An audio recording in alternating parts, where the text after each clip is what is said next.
नमस्कार। आज की चर्चा एक बड़े ही अजीब विरोधाभास से शुरू करते हैं।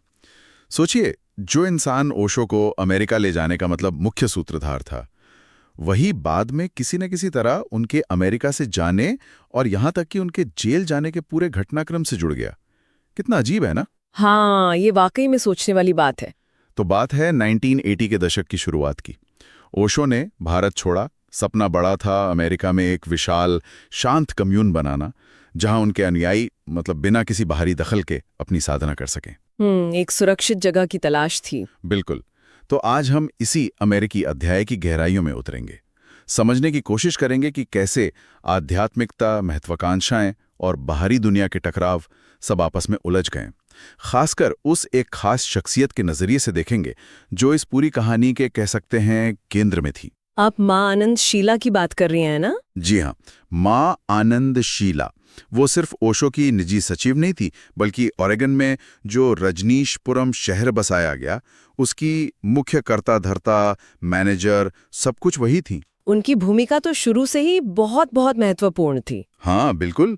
पता चलता है कि शीला ने ही अमेरिका में वो हजारों एकड़ जमीन खरीदी, वो भी बिल्कुल बंजर जमीन थी। हाँ, रेगिस्तान जैसा इलाका था वो। और उस पर रजनीशपुरम नाम का पूरा शहर खड़ा कर दिया। एयरपोर्ट, डैम, घर, सब कुछ। ओशो के लिए भी काफी आलीशान इंतजाम किए गए थे। ये तो वाकई एक बहुत बड़ा बहुत महत्वाकांक्षी प्रोजेक्ट था, ओशो के विजन को जमीन पर उतारने जैसा। सही कहा। लेकिन यहीं से मामला थोड़ा पेचीदा होने लगता है। बिल्कुल, क्योंकि रजनीशपुरम का जिस तेजी से विस्तार हो रहा था और उनका जो रहन सहन का तरीका था, वो थोड़ा गैर पारंपरिक था। तो ये बातें स्थानीय लोगों को और वहाँ की ओरेगन सरकार को क्या कहते हैं, खटकने लगी। अच्छा। सांस्कृतिक टकराव, राजनीतिक टकराव, ये सब बढ़ने लगे। और मीडिया में भी, जैसा कि हम जानते हैं, रजनीशपुरम की छवि लगातार नेगेटिव होती जा रही थी। और शीला के मैनेजमेंट स्टाइल पर भी सवाल उठ रहे थे। हाँ, कुछ लोग कहते हैं कि वो काफी अधिकारवादी थी, अपने फैसलों में चीजें अपने तरीके से करती थी।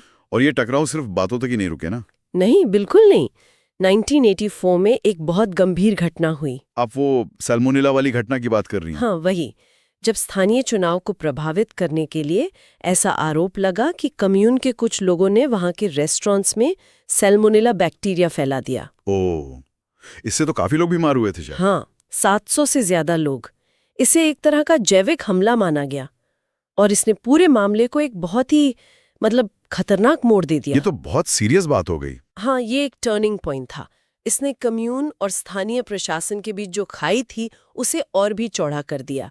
जो पहले शायद सिर्फ जमीन या नियमों को लेकर विवाद थे, वो अब गंभीर क्रिमिनल चार्जेस में बदल गए। और इसके बाद तो फेडरल अधिकारियों की जांच कम्यून पर और खासकर शीला के मैनेजमेंट पर बहुत तेज हो गई। और फिर यहाँ से चीजें सीधे ओशो तक पहुंचने लगी है ना? हाँ, भले ओशो सार्वजनिक तौर पर इन विवादों से खुद को दूर रखते थे, पर कानूनी शिकंजा तो कसता जा रहा था। और फिर आया अक्टूबर 1985। ओशो को गिरफ्तार कर लिया गया। वो शायद नॉर्थ कैरोलिना से देश छोड़ने की कोशिश कर रहे थे, एक प्राइवेट प्लेन में। जी, उन पर मुख्य आरोप था इमिग्रेशन फ्रॉड का। इमिग्रेशन फ्रॉड मतलब ये कि अनुयायियों के लिए गैर कानूनी तरीके से वीजा का इंतजाम करना, झूठी शादियां करवाना, इस तरह के आरोप थे। गिरफ्तारी काफी नाटकीय ढंग से हुई थी। लेकिन ओशो का इस पर क्या कहना था? उनका पक्ष क्या था? कि उन्हें एक बड़ी राजनीतिक साजिश में फंसाया जा रहा है। अच्छा, साजिश? हाँ, उनका तर्क था कि अमेरिकी सिस्टम, वहाँ की व्यवस्था, उनके विचारों को, उनके समुदाय की जीवन शैली को स्वीकार नहीं कर पा रही थी, इसीलिए उन्हें निशाना बनाया गया।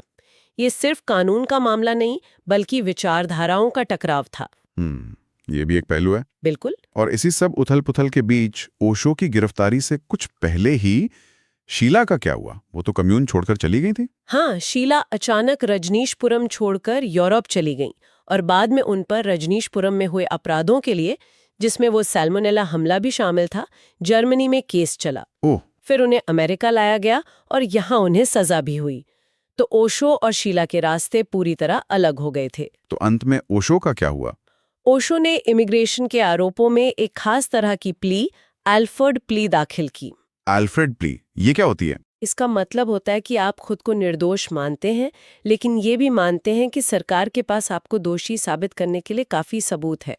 इस प्ली के तहत उन्हें सजा के तौर पर देश छोड़ने को कहा गया। तो भारत वापस आ गए? हाँ, वो भारत लौट आए, लेकिन उनका वो अमेरिकी अध्याय, रजनीशपुरम का वो बड़ा सपना, वो हमेशा के लिए विवादों और कानूनी लड़ाइयों में उलझकर रह गया, अधूरे सवालों के साथ। ये पूरी कहानी दिखाती है कि कैसे बड़े आध्यात्मिक लक्ष्य भी दुनियावी राजनीति, व्यक्तिगत महत्वाकांक्षाओं और मानवीय कमजोरियों के जाल में फंस सकते हैं। तो संक्षेप में कहें तो रजनीशपुरम का सपना शुरू तो बड़े ऊंचे आदर्शों से हुआ, लेकिन उसका अंत काफी जटिल और विवादास्पद रहा। ये आध्यात्मिकता, ताकत, इंसानी फितरत और बाहरी दुनिया के दबावों के बीच एक असाधारण कश्मकश की कहानी है। हाँ, और इस पूरी कहानी को देखने के बाद एक जरूरी सवाल मन में आता है। क्या? कि किसी भी आध्यात्मिक आंदोलन या समुदाय में उसके अनुयायियों के काम, खासकर जो नेतृत्व में है, उनकी महत्वाकांक्षाएं और उनके फैसले, वो उस आंदोलन के मूल सिद्धांतों या गुरु की शिक्षाओं की दिशा और उसकी छवि को कितना बदल सकते हैं, इस पर सोचना जरूरी है।